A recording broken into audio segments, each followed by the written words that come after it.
Hey guys, this is Stan with No Buts About It, and today we're talking about the Dolphins and the 4 moves they made this week. Today I'm a little more scripted than usual. I had a concussion last week and my mind's a little bit all over the place. So we're gonna take this video a little bit slower than we usually do. But we're not gonna talk so much about the news of it. I mean, this happened 4 or 5 days ago now, so we're really gonna focus on what it means for the future and why they made these moves in the perspective of the draft, because these are moves they have to make, they had to make, and they're future moves they will have to make because of the draft. We're gonna get into this later. To start off, the 4 players they did release are Tyreek Hill, James Daniels, and Nick Westbrook-Ikhine have been released, with Bradley Chubb to be released in the future. The team has confirmed he will be cut from the team. So we know he will be a free agent. And Bradley Chubb had 8.5 sacks for them. He played 71% of snaps.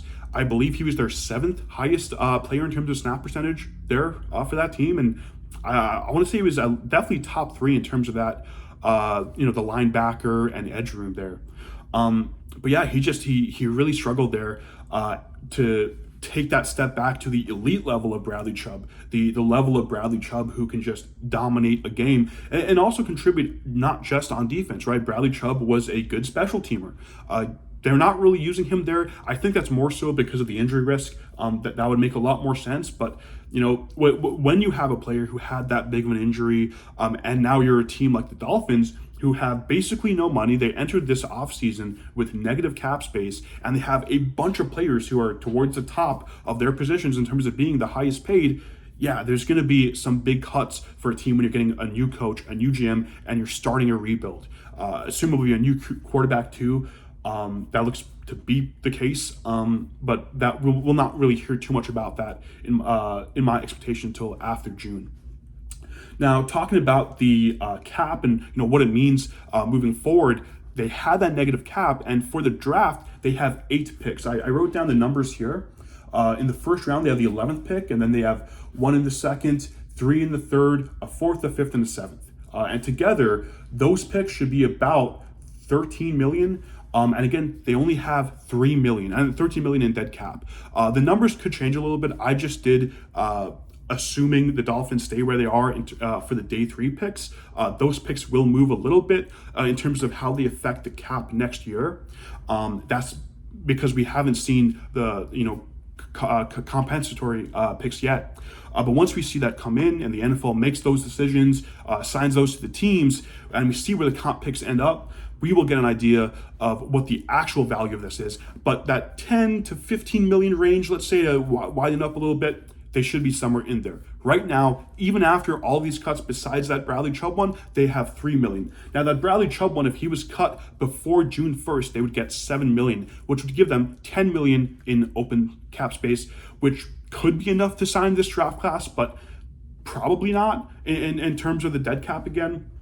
And then you're also looking at the fact that you still have, you have to enter next season with 50 plus players, right? You have to enter next season with also a couple of practice squad guys, some promising youngsters who could step in. And when you're going into a full rebuild by the like the Dolphins are, being able to get those a lot of those like young bodies into camp when you don't really know what you're dealing with, just getting them there, seeing what they have.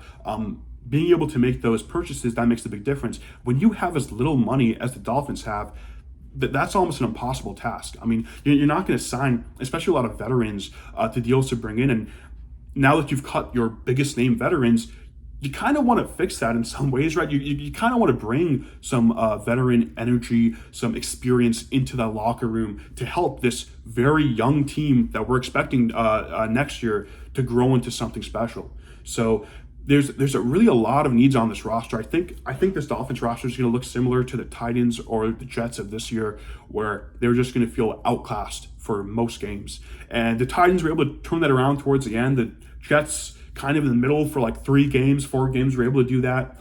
But yeah, in both their cases, it didn't look too pretty. Moving on. If he's a post-June 1st cap cut, Bradley Chubb, they get 20 million. So that would give them 23 million, assuming they make no other cuts, which we know they will. They have to, really.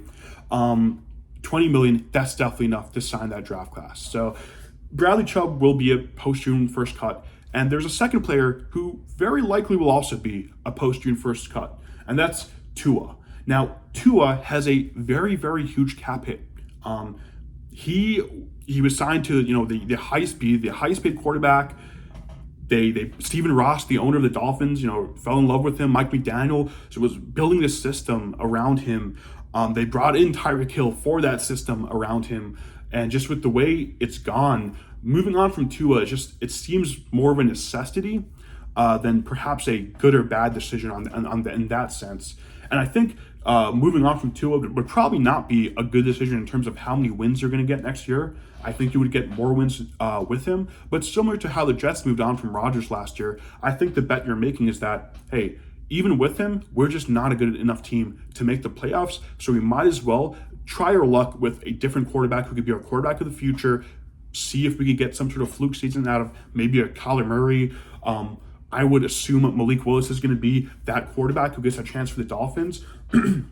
But being able to have that freedom to move pieces around and not have Tua in the locker room is going to be this looming threat over whoever the quarterback is, right? If Malik Willis has a bad game, especially Malik Willis, who we've seen have some pretty bad games, they're going to be the fans are going to be cheering to get Tua back on there pretty early on in the season. Despite what they're going to say right now, despite what the fans have said throughout the season, if they watch Malik Willis, and if Malik Willis looks like how Malik Willis looked anytime in his career prior to this year, the fans are going to want Tua back. But I think that the reason these moves were made by John Eric Sullivan, the GM, Stephen Ross, the owner, who's at least giving permission to John Eric Sullivan, the new GM, to make such big major moves. Those decisions they show to me that this team is going in for a full rebuild. They're simply too far gone. I think they've realized they messed up. They were not able to win in that window. And there was that one year where they had like 3 or 4 injuries to that D-line, Bradley Chubb being one of them, Jalen Phillips, and where they just were not able to get after the opposing quarterbacks towards the end of the season. I remember that year they had a great offense too. It's really unfortunate the way injuries impacted this team, but that's football. That's what the sport is. Moving on, talking about the June 1st cut, the last thing I want to mention is that Tua and Bradley Chubb, they would be the only 2 June 1st cuts for this team. And the reason you want them as a June 1st cut is because it allows you to take their remaining dead cap and put it over multiple years. So if you cut Bradley Chubb right now, the 24 million about in dead cap would all go onto the 2026 season. We just now talked about how they are at 3 million in cap right now. So add 24 million of dead cap, then now you're back in the negatives at 21 million. Crazy. But what you can do is if you cut them after June 1st, you're able to take that money and put it over multiple years. That makes the big difference. If you could take that, stash it in 2027. There's also other contract finagling they could do other than that, but I think they're going to go for a pretty standard June 1st cut, move the money back. And then talking about Tua, again, I just don't think the Dolphins see a potential of winning a Super Bowl with Tua. I think they just know he's not going to be that guy, and it's just not the right system, especially now that they moved on from Mike Daniels. I really can't see them keeping Tua. It would really surprise me. But the Dolphins have been pretty quiet about that, which makes me think they might be trying to look into a trade or something like that. It's very unclear with the Dolphins because Tua's value, because of that contract, is just so low.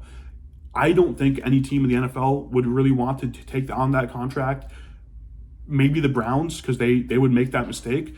But yeah, you're not going to trade Tua at this point in time. So your only choice is to cut him and then have all of that money either dumped into 2026, or if it's a post-June 1st cut, have that over multiple years. So Bradley Chubb and Tua will both be post-June 1st cuts.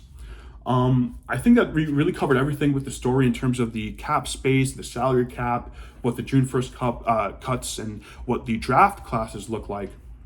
But yeah, like the Dolphins, they still have some space to clear just to be able to sign their 8 picks in 2026. So there's not a whole lot of time before the draft coming up. That's going to be here before we know it. And the Dolphins have to make some pretty big moves here. So for John Eric Sullivan, the new GM, who's just now made some pretty aggressive big moves, we'll see what chops he has as a GM. And one last note on that is, as a GM, he's worked his entire career with the Packers, which is usually how GMs develop. They work with one team for a very long time, unlike coaches who jump around with 5 or 6 teams. But with GMs and John Eric Sullivan, he's coming from the Packers, a team that they know how to rely on the draft. They also like using the draft in key positions to draft a year or two ahead of time. I mean, we've seen that with their quarterbacks. I mean, look at Jordan Love right now. But in many ways, they like to be ahead in the draft. Now, if John Eric Sullivan and Stephen Ross, the owner, are 100% on board with just tanking next year and putting a fully young roster out there, letting things happen, and being okay with the suck that will probably occur, being okay with the fans booing you, I think that's the best bet for the Dolphins because of their cap space. They're just not going to be able to compete anytime soon unless they move on from these players. But with John Eric Sullivan, we're going to find out very soon whether he has the chops to find the right options on the edges of the roster as other teams make their cuts. The Dolphins really don't have space to make even a medium-sized cap signing mistake. So John Eric Sullivan, he's very much on a tightrope. Keep an eye on them and on the Dolphins, no matter which team you're a fan of, because I think they're going to be a really exciting team, at least, especially if they get Malik Willis. There's going to be a lot of storylines there. And we're definitely going to cover that here on No Buts About It. Thank you, and enjoy the weekend.